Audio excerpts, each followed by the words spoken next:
bénissons davantage le Seigneur pour ce privilège en ce matin. Déjà d'être vivant, mais surtout la sainte présence. Alléluia.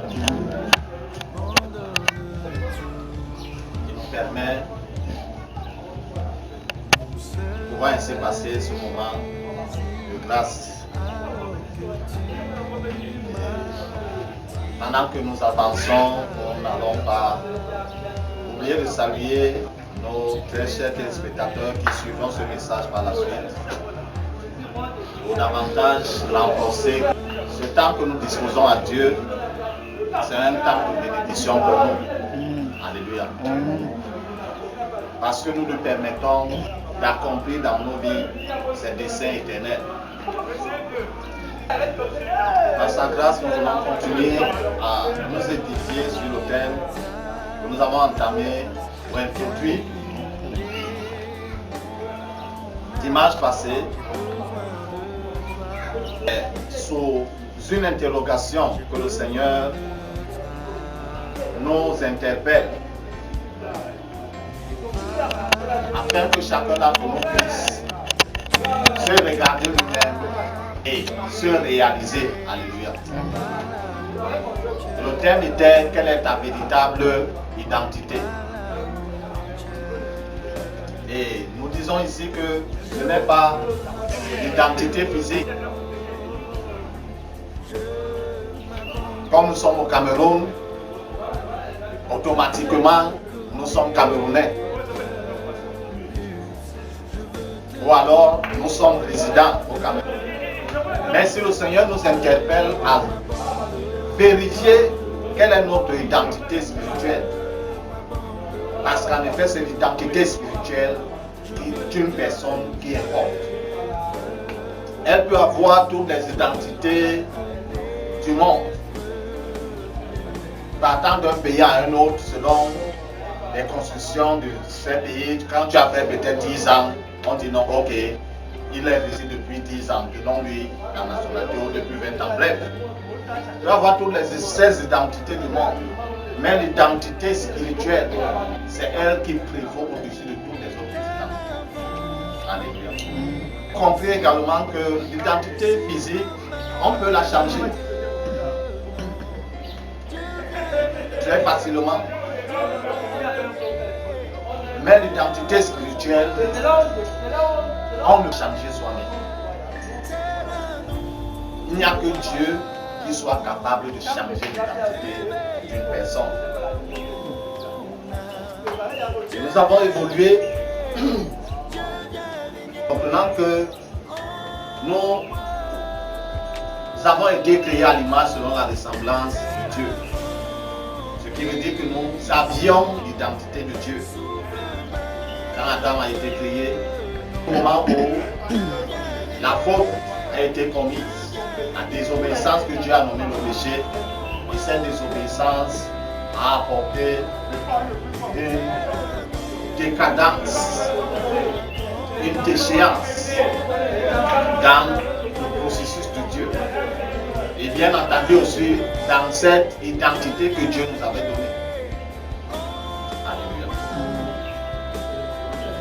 Et depuis lors, c'est cette identité sous laquelle les êtres humains opèrent.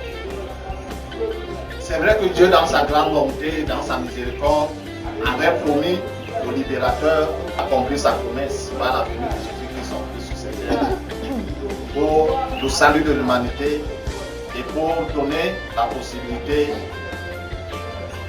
de retrouver cette identité perdue.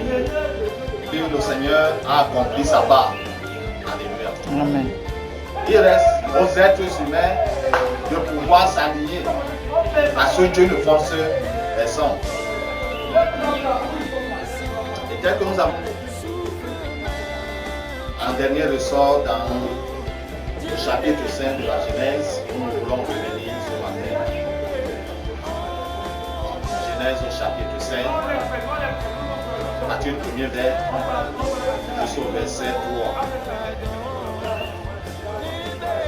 Dans ma version, il est écrit: Voici le livre de l'histoire d'Adam. Lorsque Dieu créa l'homme, il le fit à sa ressemblance, à la ressemblance de Dieu. Il créa l'homme et la femme. Et il les bénit. Il les appela êtres humains furent créés. Au verset 3, il nous est dit, à l'âge de 130 ans, Adam eut un fils, à sa ressemblance, à son image, et il l'appela Seth. De l'image de Dieu qu'Adam avait, à cause de la chute que je disais tout à l'heure, après la chute, Adam n'avait plus cette image. Par contre, le plan de Dieu était que lorsque Adam devait procréer, parce qu'il était Dieu sur cette terre, lorsque Adam devait procréer, il devait procréer à l'image et à la ressemblance de Dieu, puisque lui-même était à l'image et à la ressemblance de Dieu. Et malheureusement, le péché est intervenu et tout a chamboulé, tout a basculé. Il arrive maintenant que Adam puisse procréer, ou puisse créer à son tour, il donne des enfants à son image et selon sa ressemblance. Il y a une image de la chute, l'image de la rébellion, l'image de la désobéissance. C'est cette identité qui s'est développée de génération en génération au fur et à mesure que les êtres humains se multipliaient sur la terre. Quand on lit par la suite, il y a l'épisode de Noé. Dieu a regardé la terre, il a vu que tous les êtres, le péché était à un certain niveau insupportable. Il a décidé d'effacer tous ceux qui étaient vivant à cette époque, sauf Noé et sa famille, au nombre de 8 personnes qui avaient été sauvées. C'est vrai, bon, on peut dire que les méchants avaient été enrayés. Cette identité de rébellion n'avait pas été enrayée. Alléluia. Et après Noé, lorsque ses enfants ont continué à procréer, nous avons vu cette désobéissance a continué. Et c'est sous cette identité que jusqu'à présent, malgré que le Seigneur Jésus soit venu et tout accompli, jusqu'à présent, c'est sous cette identité que plusieurs fonctionnent. Nous avons vu que l'identité était le caractère permanent d'une personne. Et le diable, nos ancêtres Adam et Ève avaient obéi en désobéissant à Dieu, les a pris sous son esclavage. Et depuis lors, puisqu'il est omniprésent comme Dieu, pour être partout au même moment, il a donc décentralisé son royaume afin de pouvoir facilement gouverner son royaume. Pour ceux des habitants qui sont sur la terre ferme, il y a le royaume des forêts. Et franchisé jusqu'à celui qui lui rend le rapport parmi les esprits qui sont dans son conseil. Pour ceux qui habitent bien sur la terre, mais qui côtoient, qui se donnent les rivières ou les fleuves ou les mers côtoient leur habitat, ceux-là sont sous le régime du royaume des eaux.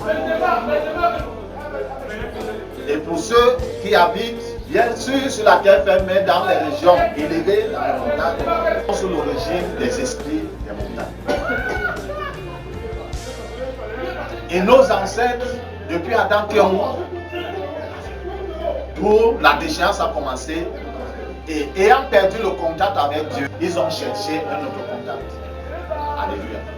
D'aucuns de manière ignorante.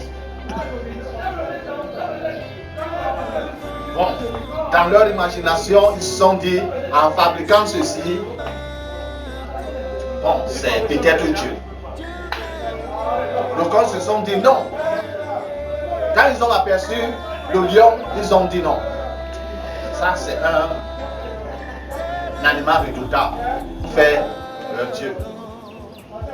D'aucuns ont aperçu l'éléphant et ont dit ce n'est pas possible. Et en ont fait leur Dieu. D'aucuns, c'est un grand rocher qu'ils en ont fait. D'aucuns, c'est un grand poisson qu'ils en ont fait leur Dieu. Tout compte fait, la Bible nous fait comprendre que l'idole n'est rien. Alléluia. Ça veut dire que si je prends le seul pupitre ici en bois et j'en fais mon Dieu, lui-même n'est rien. Parce que c'est vrai, il est encore, le bois encore frais, mais d'ici 3 ans, 4 ans, 5 ans, il va devenir sec, on va le casser, le mettre au feu. Est-ce qu'il va refuser le feu? C'est celui qui vient se tenir derrière l'idole que tu as pris pour Dieu qui est quelque chose. La Bible nous fait comprendre que c'est un démon.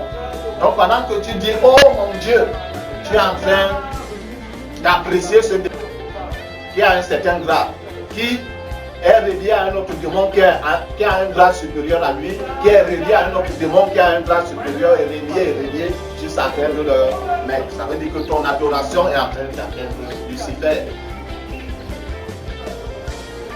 Pour ceux qui le savent, qui sont conscients, donc c'est bien pour eux. Mais pour ceux qui sont inconscients, ignorants, c'est cela que Lucifer.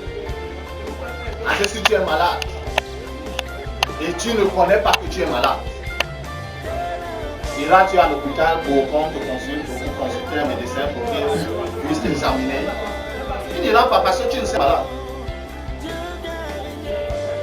Et ce genre de personnes ne vont jamais chercher à connaître ce qui ne va pas. Alléluia. Les ancêtres de l'humanité se sont donc mis dans ce chemin de chercher une certaine divinité, un certain être supérieur à eux auquel ils peuvent se confier, qui est une sécurité pour eux. Et en prenant tel ou tel animal, ou telle rivière, ou tel poisson, bref, toutes ces créatures, derrière elles se sont placées des esprits démoniaques. Et le Seigneur de nous éclairer dans Jean 10, au verset 10, en nous faisant comprendre que le voleur ne vient que pour voler, égorger et détruire. Il n'a pas autre objectif. Et ce voleur, c'est qui? C'est Satan, le diable. Même s'il te fait du bien, il fait du bien à un être humain, c'est pour qu'à la fin, cet être humain lui soit totalement asservi, soit totalement son esclave. Donc, peut-il réellement faire du bien à quelqu'un? Peut-il réellement faire du bien à un être humain bien-aimé? Parce que, fin de compte, cet être humain, non pas seulement cet être humain, mais toute sa descendance devient esclave. Son esclave ou ses esclaves. Et en effet, vu l'identité de Dieu, on a adopté l'identité de qui? Du diable.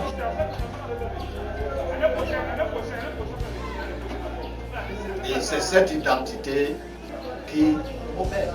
C'est pourquoi l'être humain aujourd'hui, ou depuis lors, il lui est facile de faire ce qui est contraire à Dieu que de faire ce qui est agréable à Dieu. Et qu'est-ce qui agit ainsi? Ton identité. Alléluia. C'est ton identité qui agit ainsi. Dans nos pays colonisés et tout, ceux des pays colonisateurs, ils viennent ici dans notre pays, ils font du n'importe quoi. Quand on veut le prendre, le mettre en prison, n'est-ce pas, son pays le réclame. On le met en prison aussi. Hein? C'est son pays. Bon, leur identité est supérieure à la nôtre. On le réclame là-bas, il est extradé. Et peut-être arrivé là-bas, la peine qu'il devait subir ici, il ne va pas la subir. Alléluia. Amen. Et c'est ce qui se passe. Et même lorsque nous recevons le message de l'évangile et que nous croyons à ce message, nous faisons la confession de réconciliation avec Dieu, c'est seulement un pas. Alléluia. Cela n'est pas suffisant. Jusqu'à ce que Dieu puisse t'aider à découvrir ta véritable identité. C'est la parole de Dieu est vraie. Alléluia. Elle est puissante, c'est vrai. Mais pour que la nouvelle identité en Christ puisse s'appliquer dans ta vie, il faudrait que l'ancienne identité fasse quoi? C'est facile. Si on prend un verre vide, pour qu'on remplisse l'eau dans ce verre, il faudrait que l'air qui est dedans puisse être passage. N'est-ce pas? Il faudrait que l'air qui remplit ce verre cède passage. Si l'air qui est dans ce verre ne cède pas passage, l'eau ne pourra pas. Ou alors il y aura une mixture. Et par contre, Dieu ne se mélange pas. Alléluia. Ça veut dire que bien même après 10 ans ou 20 ans que tu as confessé Jésus, si tu n'as pas pu découvrir, parce que Dieu lui l'a disposé, alléluia, à t'éclairer sur ce point. Mais si tu n'as pas pu découvrir, quelle est ta véritable identité, ton origine?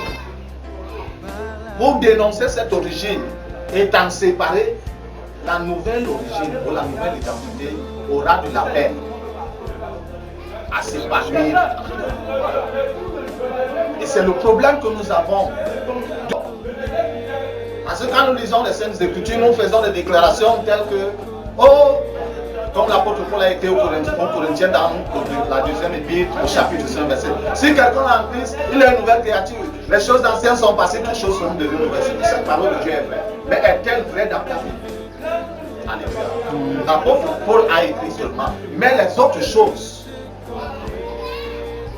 qu'il a dit de vive voix qui étaient des païens, est-ce qu'il pouvait tout écrire? Il ne pouvait pas tout écrire. Sinon la Bible serait inutilisable. Alléluia. Quand nous disons ces épîtres, et particulièrement l'épître aux Éphésiens, nous voyons ce qui est dit.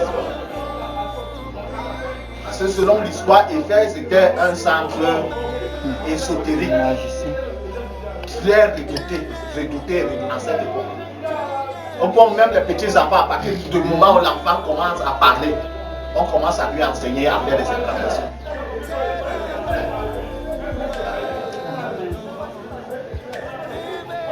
Et l'apôtre Paul, en leur écrivant, c'était pour les amener à comprendre qui est-ce qu'ils sont devenus. Alléluia. En Christ. Et pour qu'ils comprennent qui est-ce qu'ils sont devenus en Christ, il les a seulement amenés à qui ils étaient. Pour qu'en abandonnant cela, ils puissent être, parce qu'ils ont abandonné. Dans les actes des apôtres, chapitre 1, on dit après qu'ils aient prêché, on fait quoi? Ils sont sortis avec leur livre magique. Ils ont déposé. Et la valeur était quoi? Énorme. Beaucoup d'entre nous disent aujourd'hui, oh, j'ai reçu Jésus comme Seigneur le Sauveur, et tout. As-tu apporté le que ton arrière-grand-père avait les écorces?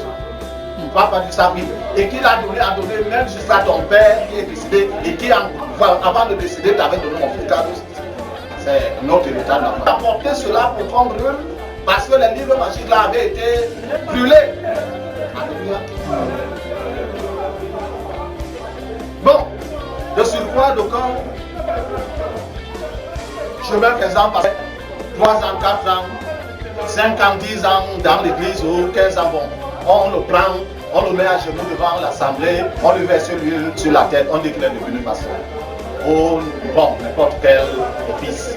Peut-être parce qu'il a fait 3 ans, 4 ans, 5 ans d'école théologique, il sort, il devient. Les pasteurs, est-ce que le diable a peur du corps blanc? Porte même toutes les sultans, il n'en a pas peur. Mais il a peur de la nouvelle identité en Christ. Parce que c'est que lorsque tu te tiens, ce n'est pas toi qu'il voit celui qui est derrière toi. Mais si tu n'as pas pu découvrir cette identité-là, ou alors si cette identité, tu as caché cela aux hommes, les yeux fermés ne voient pas. Mais Dieu, vas-tu lui cacher aussi cette identité-là? C'est pourquoi le Seigneur nous pose la question, quelle est ta véritable identité? Les hommes peuvent ne pas connaître cette identité, mais lui, le Seigneur, il la connaît. Et lorsqu'on regarde dans l'église, quand l'église de nos jours, on voit que ceux de l'ancienne identité sont plus nombreux que de la nouvelle identité en Christ. Ils sont plus nombreux. Et même en tant que serviteurs de Dieu, ils sont plus nombreux que ceux qui fonctionnent, c'est-à-dire ont dénoncé l'ancienne identité pour entrer dans la nouvelle identité en Christ. Parce que les deux identités ne peuvent pas fonctionner dans une même vie. C'est impossible. Alléluia. Dieu ne se mélange pas. Je suivais encore un commentaire hier, quelqu'un qui disait pour être un serviteur de Dieu effectif, il faut avoir été sorcier. Parce que là-bas, tes yeux sont ouverts. Quand tu reviens en Christ, ça on convertit seulement cela en Christ. Bon, ce n'est pas un problème. Alléluia. Parce que Adam a sacrifié toute sa descendance. Et dans les familles, les ancêtres de génération en génération ont compris. Donc, en naissant dans une famille, tu peux naître avec un héritage de sorcellerie, sans savoir. Mais dès que tu deviens conscient et que tu reçois le message de l'évangile, viens-tu faire le camouflage? Parce que je le connais, Père éternel, je reconnais que je suis pécheur, je reconnais que ton fils est mort pour moi sur la croix. Tu peux parler sans que le cœur ne soit là. Et tout cela, c'est vide. Parce que Dieu, lui, lit le cœur. Quand il voit que tes paroles sont ça, avec ton cœur, bon, il passe à quelqu'un d'autre. Parce qu'il a beaucoup de gens. Sa ligne téléphonique risque d'être saturée à cause de toi qui viens faire le blabla devant les hommes. Et lorsque nous regardons dans de nos jours, avec tout ce que nous avons comme arsenal, la technologie de pointe, et tout est facile, mais comme que le message, tu peux arriver quelqu'un qui à l'autre bout du monde entend ce que tu es en train de dire. Quel impact? Alléluia. En dépit de ce que le Seigneur a dit, que les choses arriveront, c'est vrai. Mais l'église devait être un contrepoids. Par contre, de nos jours, l'église est devenue poids plume. Alléluia.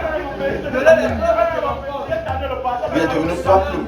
Les choses qu'on ne nommait pas au temps des premiers apôtres, nous jouons les noms. Les apôtres luttaient. Pas physiquement, bien entendu, par leur message et par leur conduite. Les choses puissent être gardées, l'église puisse continuer à être sainte. Mais de nos jours, on a introduit ces choses dans l'église. L'autre jour, je voyais encore une fille avec sa mère dans l'église. On est en train de bénir leur union. Et que le Créateur laisse comme ça, il nous acclame. Si c'était encore au temps de l'église, il devient la cendre là sur l'autel. Et c'est toi le bénisseur de cette union qui saura quoi dire. L'urgence, c'est la dépendance. Partant des plus hauts gradés, à ceux de quand ils commencent diable, après ancien, après les pasteurs, après on dit que non, pasteur c'est petit, il devient évangéliste, on dit que non, évangéliste c'est petit, il devient enseignant, on dit que non, enseignant c'est petit, il devient prophète, on dit prophète c'est petit, il devient apôtre. On dit qu'apôtre c'est petit, il devient bishop. Bishop c'est petit, il devient archbishop. Archbishop c'est petit. Bon, on a seulement que les autres vont nous dire que mais vous voulez. C'est nous qui étions les premiers à être cardinaux et papes. Mais dans bientôt ça va venir. Nous qui disons avoir la vérité, détenir la vérité réveillée. Pourtant l'église est morte. Celle qui se dit réveillée, elle est morte. Si elle n'était pas morte, les choses qui se passent dans l'église de nos jours ne devraient plus se passer. Parce que quand on est vivant, même si on a une plaie qui est de laquelle sortent les asticots, n'est-ce pas, on s'efforce à la nettoyer. Mais si on est rempli d'asticots, on est encore vivant. Que le Seigneur bénisse sa sainte parole dans nos cœurs. Que nous puissions la garder et la mettre en pratique. C'est ça le plus important.